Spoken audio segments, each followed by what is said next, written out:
किन्नर एक ऐसा समाज जो ना स्त्री का होता है और ना ही एक पुरुष का, जिन्हें थर्ड जेंडर का दर्जा प्राप्त है। सभी समाज के लोग इन्हें किन्नर, हिजड़ा और भी ना जाने किन किन तुच्छ नामों से पुकारते हैं। दोस्तों, भले ही आपने किन्नरों को हजारों बार देखा हो, लेकिन हमारा दावा है कि फिर भी आप इनके बारे में ज्यादा कुछ नहीं जानते। जी हाँ दोस्तों, आज के हमारे इस वीडियो में हम आपको किन्नरों के बारे में कुछ ऐसी वास्तविक बातें बताएंगे जो आपने आज से पहले कभी नहीं सुनी होगी। ये बातें आपको हैरान तो करेंगी ही, साथ ही आपको किन्नरों के बारे में सोचने पर मजबूर कर देंगी। तो चलिए समय को जाया ना करते हुए शुरू करते हैं आज की हमारी यह खास पेशकश, जो कि किन्नरों पर आधारित है। लेकिन उससे पहले कि हम वीडियो में आगे बढ़ें, हम चाहेंगे कि अगर आपको हमारा यह वीडियो और इसको बनाने में हमारी मेहनत जरा भी पसंद आती है तो वीडियो को एक लाइक देकर हमें मोटिवेट जरूर कीजिएगा, और साथ ही इस तरह के और वीडियोस के लिए चैनल को सब्सक्राइब भी जरूर कीजिएगा। तो आइए शुरू करते हैं। दोस्तों, सबसे पहले तो बात अगर किन्नरों की जनसंख्या की करें तो भारत देश में ही लगभग 5 लाख से भी ज्यादा किन्नर रहते हैं। जी हाँ, बता दें कि किन्नर समुदाय समाज से अलग ही रहता है और इसी कारण आम लोगों में उनके जीवन और रहन सहन को जानने की जिज्ञासा बनी रहती है। ज्योतिष शास्त्रों के अनुसार स्पर्म की अधिकता से पुत्र उत्पन्न होता है, रक्त की अधिकता से कन्या उत्पन्न होती है और वीर्य और रक्त समान हो तो किन्नर संतान उत्पन्न होती है। कहा यह भी जाता है कि ब्रह्मा जी की छाया से किन्नरों की उत्पत्ति हुई है, और दूसरी मान्यता यह भी है कि अरिष्टा और कश्यप ऋषि से किन्नरों की उत्पत्ति हुई। महाभारत में भी जब पांडव 1 वर्ष का अज्ञातवास काट रहे थे, तब अर्जुन 1 वर्ष तक किन्नर ब्रहनल्ला बनकर रहा था। पुरानी मान्यताओं में कहा गया है कि शिखंडी को किन्नर ही माना गया है। शिखंडी के कारण ही अर्जुन ने भीष्म को युद्ध में हरा दिया था। किन्नरों का भी पुराने जमाने में एक गोल्डन एरा था। जी हाँ, किन्नरों को मुगल साम्राज्य में सबसे पहले अहमियत दी जाती थी। किन्नरों को महिलाओं के हरम की रक्षा की जिम्मेदारी दी जाती थी। मुगल साम्राज्य का मानना था कि किन्नर हमारे समाज का एक अहम हिस्सा हैं और इसलिए उन्हें इतनी बड़ी जिम्मेदारी सौंपी गई। हर एक किन्नर में किसी भी पुरुष जितना ही बल होता है और उसी बल की बदौलत इतिहास में किन्नर सेना द्वारा बहुत सी जंगें भी लड़ी गईं। मुगल शासन के समय किन्नरों को सबसे ज्यादा सम्मान प्राप्त हुआ था। किन्नर उनकी कई सेनाओं में जनरल भी थे और कई रानियों के पर्सनल बॉडीगार्ड। आपको जानकर हैरानी होगी कि भारत में किन्नरों का इतिहास 4000 साल से भी पुराना है, यानी कि महाभारत के समय का। इतने सालों से एक ही जमीन पर होने के बावजूद भी उन्हें बराबरी का दर्जा नहीं मिल पाया।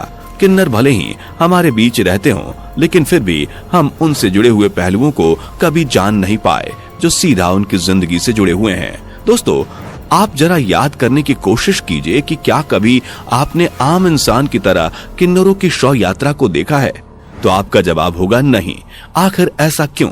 वह लोग भी तो इसी दुनिया में रहते हैं। तो दोस्तों, आपकी जानकारी के लिए बता दें कि किन्नर की भी शव यात्रा निकाली जाती है, पर रात में। जी हाँ, किन्नरों की शव यात्राएं रात में निकाली जाती हैं ताकि कोई आम इंसान ना देख ले। इसका कारण यह है कि जब कोई आम इंसान देख लेता है तो वह किन्नर दोबारा से किन्नर के रूप में ही जन्म लेता है। किन्नर कभी भी मुर्दे को जलाते नहीं बल्कि दफनाते हैं। जब किसी किन्नर की मौत हो जाती है तो पूरा किन्नर समुदाय 1 हफ्ते तक भूखा रहता है। किन्नर की मौत के बाद उसके शव को जूते चप्पलों से पीटा जाता है। यह भी इनकी एक परंपरा है। किसी किन्नर की मौत होने पर बाकी किन्नर मातम नहीं, खुशी मनाते हैं। इनके यहाँ ऐसी मान्यता है कि किन्नर की मृत्यु होने से उसे इस नर्क के समान जीवन से मुक्ति मिली है। दोस्तों, क्या आप यकीन करेंगे कि किन्नरों का विवाह भी होता है? जी हाँ दोस्तों, किन्नरों का भी विवाह होता है। इनका विवाह इनके आराध्य देव अरावन से होता है, वो भी मात्र 1 दिन के लिए, क्योंकि अगले दिन अरावन देवता की मौत हो जाती है और इसी के साथ इनका वैवाहिक जीवन खत्म हो जाता है। दोस्तों, बता दें कि देश भर में हर वर्ष किन्नरों की संख्या में 40 से 50 हजार की वृद्धि होती है। पूरे देश भर के तमाम किन्नरों में से 90% ऐसे होते हैं जिन्हें किन्नर बनाया जाता है। वक्त के साथ किन्नर बिरादरी में वे लोग भी शामिल होते चले गए हैं जो जनाना भाव रखते हैं। इनकी दुनिया का एक खौफनाक सच यह भी है कि यह समाज कुछ ऐसे लड़कों की तलाश में रहता है जो खूबसूरत हों, जिसकी चाल ढाल थोड़ी कोमल हो और जो ऊंचा उठने का ख्वाब देखता हो, एवं यह समुदाय उससे नजदीकी बढ़ाता है और फिर वक्त आते ही उसे बदिया कर दिया जाता है।